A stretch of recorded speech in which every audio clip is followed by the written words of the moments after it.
प्रिय विद्यार्थियों, जैसा कि हमने पिछली क्लास में उदप्पा क्रम और व्यंजन क्रम की शैलों में आर्कियन और धारवाड़ क्रम की शैलों में अध्ययन किया था। अब हम इस क्लास में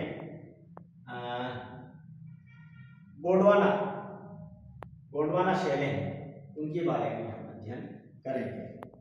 कई बार दक्कन ट्रैप और गोंडवाना को विद्यार्थी एक ही समझ लेते हैं, लेकिन ये अलग अलग प्रकार की जो शैलें हैं, गोंडवाना शैलों का पार्ट अलग है, गोंडवाना कहते हैं, और इसको दक्कन ट्रैप, ये जो लावा पठार का भाग है, इसको अलग अलग भागों में बांटते हैं। तो ये इनको हम द्रविड़ियन समूह की शैलें भी कहते हैं।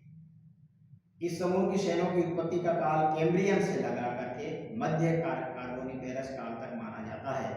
ये शैलें जीवावशेष युक्त हैं तथा मुख्यतः प्रायद्वीप के बाहर पाई जाती हैं।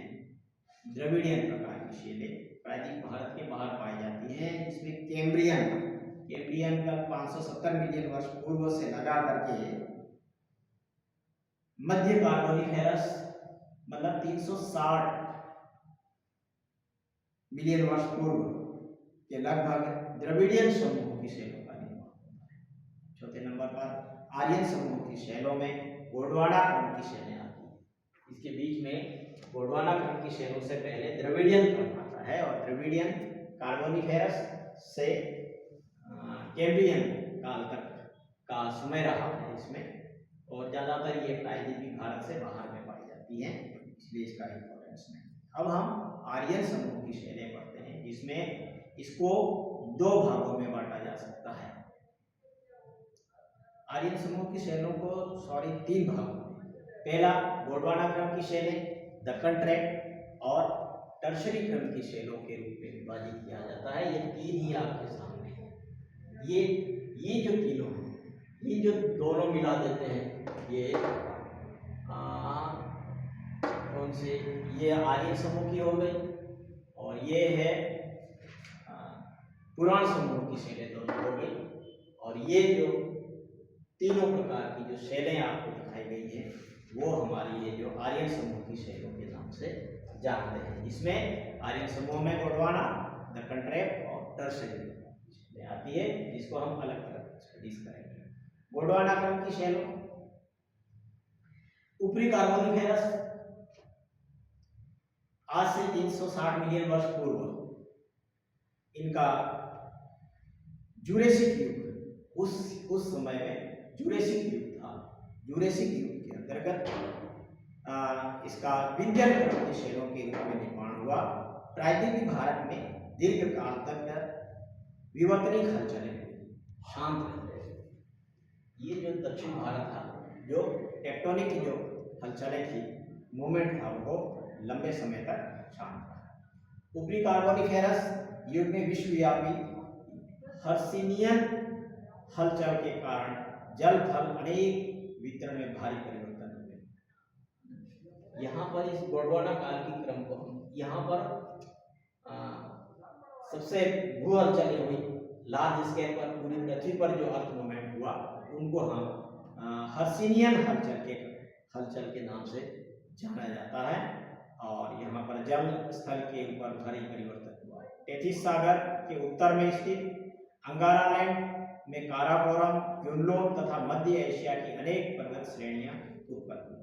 ये जो हमारा पृथ्वी का जो अंगारालैंड का भाग है, इसमें ये काराकोरम है, क्युनलोन है, और इस श्रेणियों का हुआ। इस समय हिमयुग का आविर्भाव भी हुआ, और हिम तटीय नदियां अपरदन के द्वारा घाटियों में हुआ। दामोदर घाटी, महानदी घाटी, गोदावरी, वैनगंगा घाटियों, कच्छ, काठियावाड़, पश्चिमी राजस्थान, चेन्नई, गुंटूर और राजमहेंद्री, विजयवाड़ा, तिरुचिरापल्ली, रामनाथपुरम, छुटपुट क्षेत्रों में इनका गोंडवाना है।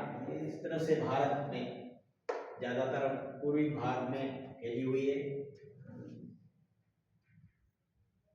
दक्षिण पूर्वी भाग में, और छिटपुट यहाँ पर पाई जाती है।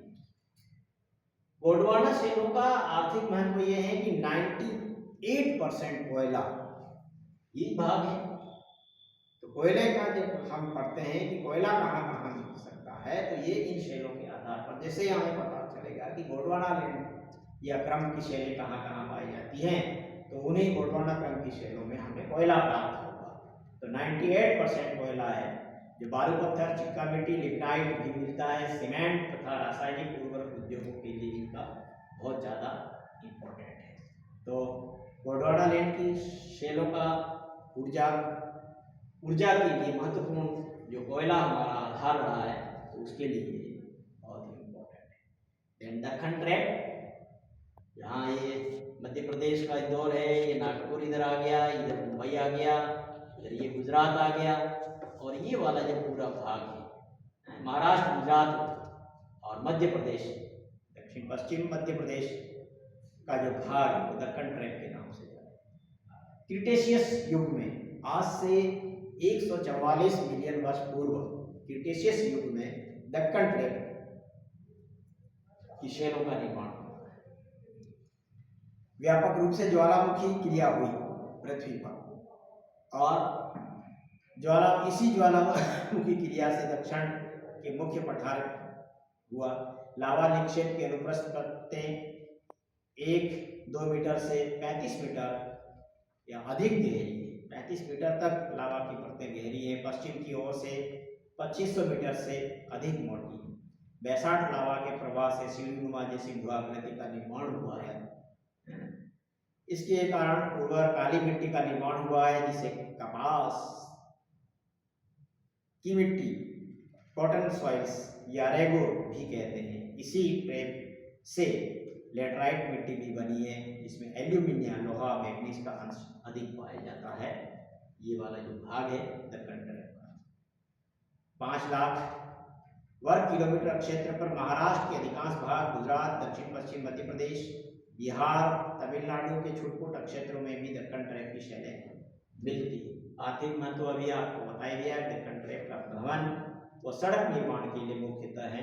माणिक्य, रबी, अगेट, तृतीय रत्न भी प्राप्त होते हैं। बॉक्साइट निक्षेप पेट्रोलियम शोधन और एल्यूमिनियम अयस्क के लिए उपयोगी है। लास्ट टर्शरी काल की जो शैलें हैं, अभी जैसा मैंने पहले ही बताया था कि जो रिसेंट है, जो आग्नेय शैलें का निर्माण हो जाता है, आग्नेय और गोंडवाना लैंड और अंगारा लैंड। हिमालय की उत्पत्ति हो जाती है, जिसमें अवसादी शैलों से हिमालय की उत्पत्ति होती है, से नए और नवीन मैदान का निर्माण हो जाता है। इसको हम गंगा सिंधु के मैदान के नाम से आप देख सकते हैं, पूरी लाइन धनुषाकार पट्टी, और यहाँ पर ये मिजोरम है, नागालैंड आता है, मणिपुर वाला हिस्सा भी है। तो ये जो पूरा धनुषाकार पट्टी के रूप में पाया जाता है। तो नवीनतम टर्शरी शैलों यहाँ पर पाई जाती है, इयोसीन युग से लेकर के प्लायोसीन युग तक। प्लायोसीन आज से इयोसीन 57.8 मिलियन वर्ष से लगा करके प्लीस्टोसीन, प्लायोसीन 5.3 मिलियन वर्ष पहले इन टर्शरी शैलों का निर्माण हो जाता है। तो टर्शरी शैलें हैं निर्मित हुई है, यह अवधि तृतीय महाकाल कहलाती है। गोंडवाना भूखंड के विखंडन के बाद भारत का वर्तमान रूप इसी अवधि में सुनिश्चित हुआ है। टर्शरी क्रम के दौरान ही प्रायद्वीपीय पठार, हिमालय परस्पर विभिन्न भौतिक खंडों में पृथक अस्तित्व में आए। हिमालय का उत्थान 4 या 5 चरणों में विभिन्न कालों में हुआ। प्रथम उत्थान ऊपरी क्रिटेशियस में हुआ। क्रिटेशियस आज से 144 मिलियन वर्ष पूर्व प्रथम उत्थान हिमालय का जो अपलिफ्टमेंट हुआ है, पहला उत्थान हुआ 144 मिलियन वर्ष पूर्व हुआ। द्वितीय उत्थान ऊपरी इयोसीन में हुआ 57.8 मिलियन वर्ष पूर्व हुआ। इसी दौरान नारी, नूरी तथा 10 समुदाय निक्षेपित हुए। हिमालय का तृतीय उत्थान, थर्ड उत्थान मध्य मायोसीन में हुआ आज से 23.7 मिलियन वर्ष पूर्व। इस समय टेथिस सागर पूर्णतः लुप्त हो चुका था। जो अंगारा लैंड और गोंडवाना लैंड के बीच में जो टेथिस महासागर था, उसका समापन हो चुका था, इस युग में लुप्त हो चुका था। हिमालय के दक्षिण में एक छोटी खाड़ी उत्पन्न हो हो गई थी, जिसमें नदियों के निक्षेपण होते रहे। प्लायोसीन आज से 5.3 मिलियन वर्ष पूर्व यहाँ पे निक्षेपों में वलन तथा उत्थान के कारण शिवालिक श्रेणियां निर्मित हुई। इसे हिमालय का चौथा उत्थान कहा जाता है। अंतिम या पांचवा उत्थान प्लीस्टोसीन काल में हुआ, जिससे पीर पंजाल श्रेणियां एवं कश्मीर घाटी उत्पन्न हुई। हम जब हिमालय के बारे में पढ़ेंगे, हिमालय का पर्वतीय भाग पढ़ेंगे, तब ये ज़्यादा इम्पोर्टेंट हुआ कि हिमालय का क्रमशः हम देखें हिमालय पर्वत एक दिन में उठ करके खड़ा हो गया या हिमालय का निर्माण हो गया, नहीं।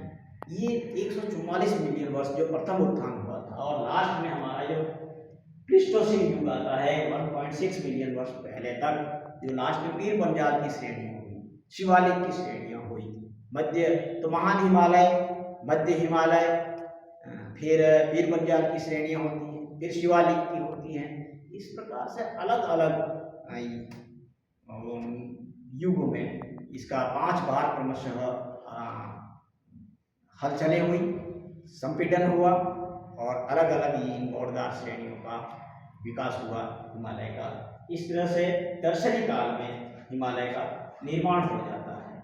इओसीन क्रम की शैलें, ओलिगोसीन क्रम की शैलें, मायोसीन की शैलें और लास्ट में क्वाटरनरी समूह की शैलें में प्लीस्टोसीन 1.6 मिलियन वर्ष लगा करके आधुनिक काल मिट्टी, आधुनिक क्रम की शैलें, गोंडवाना हिमयुग और प्लीस्टोसीन युग, ये इसमें प्रमुख रहे हैं। तो इस तरह से भारत में प्लीस्टोसीन एवं आधुनिक शैलें भारत के कई भागों में फैली हुई हैं। इसको पुरातन कांप के द्वारा गंगा, ब्रह्मपुत्र, सतलज, नर्मदा, ताप्ती तथा कृष्णा नदियों के ऊपरी घाटियों में प्लीस्टोसीन कालीन पुरातन कांप मिट्टी मिलती है। स्तनपायी जीवों के अवशेष भी मिलते हैं। गोदावरी तथा कृष्णा नदियों की ऊपरी घाटियों में कंकड़, बालू, चिकायुक्त प्लीस्टोसीन काल में अवशेष मिलते हैं। तो इस प्रकार हमने भारत की भूवैज्ञानिक इतिहास को जानने के साथ साथ विभिन्न युगों में किन शैलों का निर्माण हुआ वो हमने सीखा। मैं समझता हूँ कि भारत की जो मिट्टियाँ हैं और भारत की जो खनिज संपदा है और कृषि संपदा है, इन तीनों का विस्तृत अध्ययन के लिए इन भूवैज्ञानिक इतिहास का आपको सहयोग मिलेगा। इसके द्वारा आपको इनको सही तरीके से समझने में आपकी सहायता करेंगे। ओके, थैंक यू, धन्यवाद।